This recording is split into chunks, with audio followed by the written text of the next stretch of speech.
کەواتە ئەوانەی دوعایان قبوڵە دوعای باو کە ڕەت ناکرێتەوە بۆ مناڵ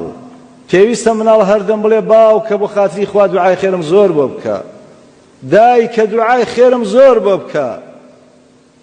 ئەو کەسەی کە ئەذاکر الله کەثیرا یادی خوا زۆرەکە دوعای لای خوا ڕەت ناکرێتەوە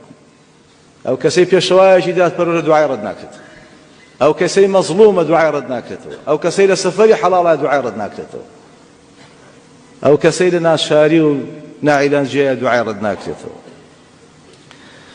شێخ معروفی کەرخی جارێکیان لە بەغایە بە کۆڵانێکا گوزەری کرد پیاوێک کونەیە ئاوی پێ بوویە ڕەحمەتی خوا لەو کەسە بێ لەم ئاوا قواتەوە ئەم بە ڕۆژوش بوو وەڵا ڕۆیوتی ئاوێکم بەرێ ئاوی بسم الله خوارد وتی ئەی تۆ بە ڕۆژوو نەبووی ماڵ ئاوا بێ ئێوتی ڕەجەوت دوعاءه ئەی برا ئەو ڕەحمەتەی گەورەی دوعایەکی بۆ کردم بە ئومێدی ئەوەی کە لە دوعاکەی بێبەش نەبم ئەگەر دەتەوێت دوعا بۆ بکەن ئاگال لە مناڵەکانە بێ چکە إن الله ليرفع للعبد الصالح الدرجة في الجنة مرۆڤی چاکی وا هەیە باوکو دایکی چاکی وا خودای گەورە هێندە پلیان بەرزەکاتەوە لە بەهەشت خۆیان سەرسامن بەو کارە دەڵێن خودایە ئەمە لە ڕێچیەوە پێمان گەیشت ئەفەرمێ بئیستیغفاری وەلەدیکە لەکە من بعدک چکە منداڵەکانت داوای لێخۆشبوونیان بۆ کردی لە دوای مردن و بەجێهێشتنی دنیات سەدەقەی جاریە وەلەد صالح يدعو له دەبێ باوکو دایکە ساڵح بێ مناڵەکەش ساڵح بێ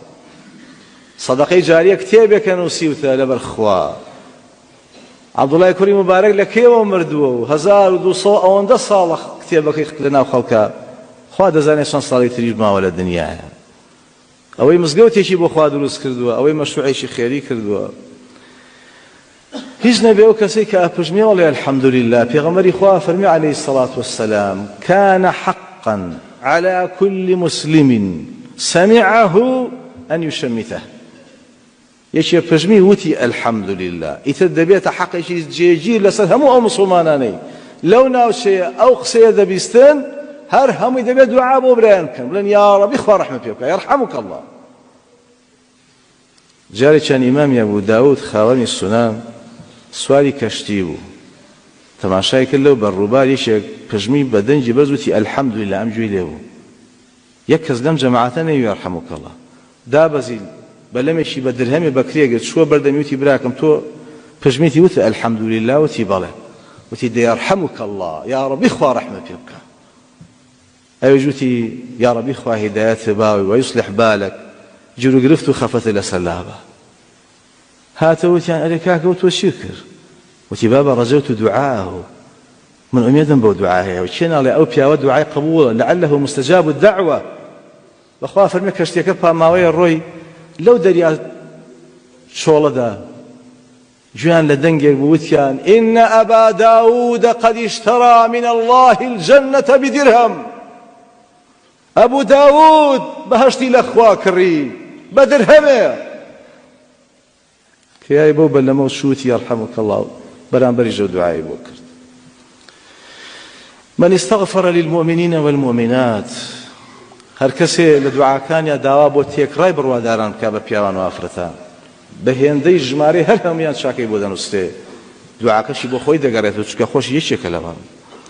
تا توانی لەگەڵ چاکەکاراندا لەگەڵ هەژاراندا لەگەڵ ئەوانەی دوعایان قبوڵە بەردەوام بە بەڵام مەیکەرە خوو هەش کەسێکە بینی داوای دوعای خێری لێ بکەی ئیمامی تاووسی کوڕی کیسان یەکێک گوتی ئیمام دوعام بۆ بکە وتی ڕۆڵە حاڵەکەت چی وتی بە حاڵم بم زۆرێ ئێوتی ڕۆڵە خۆت مضطڕی خۆت ناچاری ئەم ناچاریە و خوا فەرمێ ئەمن یوجیب المضطر إذا دعاه شێ هەیە بەهانای ئەو لێ قەومەوانەوە بچێ غەیری الله فەرمی ئێستا دوعای تۆ زۆر مهمترە لە دوعای من بۆ تۆ ئیمام ئەحمەدیش ئەوەندە وتیان دوعامان بکە وتی خەڵچینە دوعا عیبادەتێکە لەسەر شانی خۆتان واجبە وادعونی خوا لە خۆتان داواکە لەبەرەوە ئەگەر پیاوێک پیرۆز کرێ و بەرز کرێ و دوعای قبوڵ بێ لای خوا ئەبێ وریابین لە مەوزوعەشە لە حدودی پێویستە ئەو داوایە جێبەجێکەین